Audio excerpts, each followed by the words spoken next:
Müğənni Rəqsanə İsmailovanın borcu olduğu Gündüz Məmmədov açıqlama verib. Bölgə TV xəbər verir ki, Gündüz Məmmədov müğənninin onlara qarşı 520 min dollar dələduzluq etdiyini bir daha qeyd edib.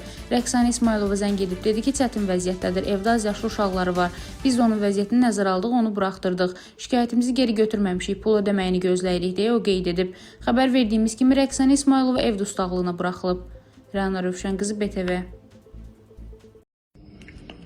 Hər kəs salamlayıram və mən bugün bir mövzuya toxunmaq istəyirəm. Mən Məmmədov Gündüz.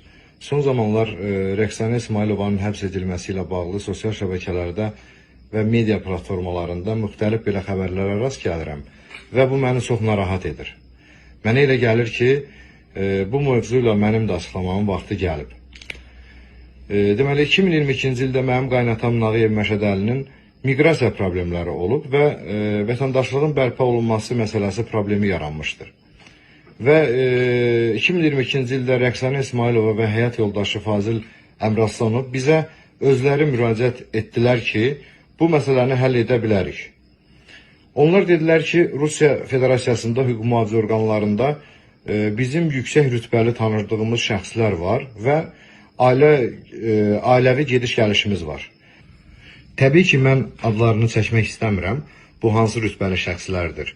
Bu düzgün olmaz. Onsuz da bu məsələni araşdıran Daxili İşlər Nazirliyinin aidiyyəti qurum təbii ki, bunları bilirlər. Onların adlarından istifadə edərək Rəqsanə və həyat yoldaşı Fazil Əmraslanov bizə söz verdilər ki, bu məsələni həll edəcəyik və bu vədlə bizdən hissə olaraq 520 min dollar pulları alıblar. Bu qaynatamın da pulu olub və bizim ailənin də pulu olub. Qaynatamın sözü ilə mən və qardaşım Məmmədov Bəhruz aparıb vermişik pulları Rəqsanəyə, İsmailovaya və Fazil Əmraslanova. Mən özüm şəxsən görüşüb vermişəm və bildirmək istəyirəm ki, bu uzun müddət proses gedəndən sonra mən başa düşdüm ki, bunların tanışları falan yoxdur və bizi aldadırlar. Və bu məsələni heç kim həll etmir. Və uzun müddətdir biz onlarla dil tapmağa çalışırıq. Dəfələrlə biz onların özlərinə müraciət etmişik. Bütün bu danışıqlarımın hamısının sübutları və video çəkilişləri var. Səs yazıları var. Hamısı istintaqa təqdim etmişik. Hamısı sübutlu faktlıdır.